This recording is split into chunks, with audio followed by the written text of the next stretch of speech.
നമസ്കാരം. സംസ്ഥാന സർക്കാർ കടമെടുക്കണം അനുവദിക്കണമേ എന്ന് പറഞ്ഞൊരു സുപ്രീം കോടതിയിൽ പോയിട്ടുണ്ടല്ലോ. ഈ സന്ദർഭത്തിൽ നമുക്ക് വളരെ കുറച്ച് ചില കുടിശ്ശികകൾ സർക്കാർ കേരളത്തിൽ നിന്നും പിരിച്ചെടുക്കാൻ ഉള്ള കുടിശ്ശികകൾ പിരിച്ചെടുത്താൽ തന്നെ അടുത്ത 2 മാസത്തേക്ക് ഈ സർക്കാരിന് വളരെ ഈസിയായി മുന്നോട്ട് പോകാൻ കഴിയുന്ന അവസ്ഥയാണുള്ളത്. പക്ഷേ അത് പിരിച്ചെടുക്കാൻ ഈ ഗവൺമെന്റ് തയ്യാറാകുന്നില്ല.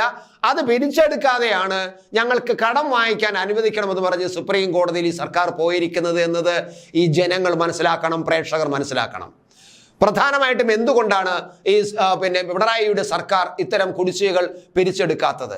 അതിന് നിരവധി കാരണങ്ങളുണ്ട്. ഞാനത് പറയാം, ഒരു കണക്ക് പറയാം. ഏകദേശം 14,061 കോടി രൂപ ഈ പിരിച്ചെടുത്തു കഴിഞ്ഞാൽ 2 മാസം, ഈ വരുന്ന 2 മാസം ശമ്പളം കൊടുക്കാൻ പോലും കേന്ദ്ര സർക്കാർ തടയപ്പോകുന്നു എന്നാണ് ഈ മുഖ്യമന്ത്രി ഇപ്പോൾ നാടാകെ നടന്ന് പറഞ്ഞുകൊണ്ടിരിക്കുന്നത്.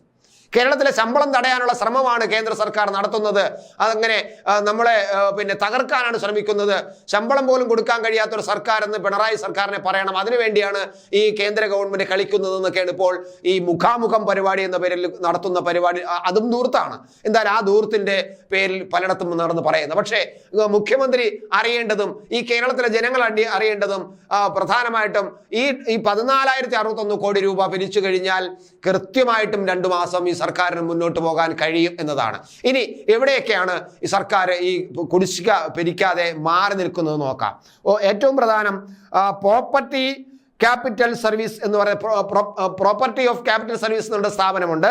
അവര് 759 കോടി രൂപയാണ് ടാക്സ് ആയിട്ട് കുടിശ്ശിക വരുത്തിയിരിക്കുന്നത്, പിരിക്കുന്നില്ല. അതുപോലെ തന്നെ GST നൽകേണ്ട, അതായത് GST വകുപ്പ് നേരിട്ട് കുടിശ്ശിക പിരിച്ചു കൊടുക്കേണ്ടത് 13,281 കോടി രൂപയാണ്.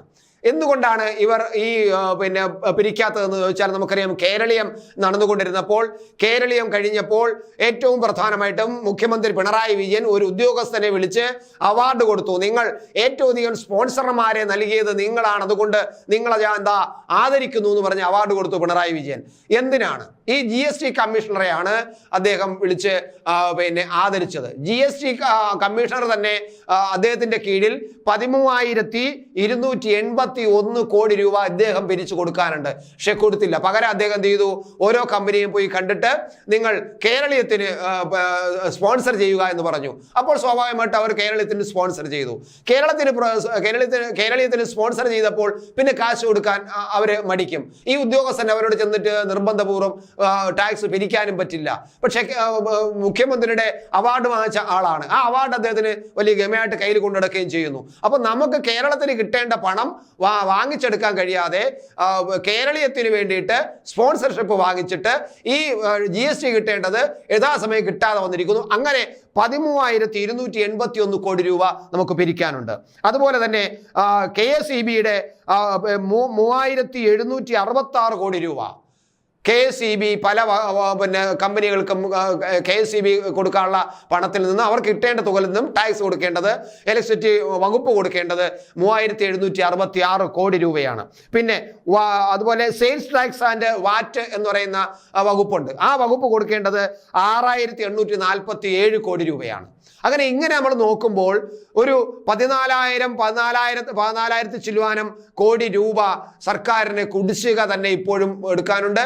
അത് എടുക്കാതെ, ആ കുടിശ്ശിക എടുക്കാതെ നമ്മുടെ വിഭവ സമാഹരണം, കേരളത്തിന്റെ സ്വന്തം വിഭവ സമാഹരണം നേരെ ചെവ്വേ കൊണ്ടുപോകാൻ കഴിയാതെ, അത് വാങ്ങിച്ചെടുക്കാതെ നമ്മുടെ ഉത്തരത്തിലിരിക്കുന്നത്, നമ്മുടെ കക്ഷത്തിലിരിക്കുന്നത് എടുത്തുപയോഗിക്കാതെ ഉത്തരത്തിലിരിക്കുന്നത് എടുക്കാൻ കൈവെക്കുമ്പോൾ കക്ഷത്തിലിരിക്കുന്നതും പോകും, ഉത്തരത്തിലിരിക്കുന്നത് കിട്ടുന്നില്ല എന്നൊരവസ്ഥയാണ്.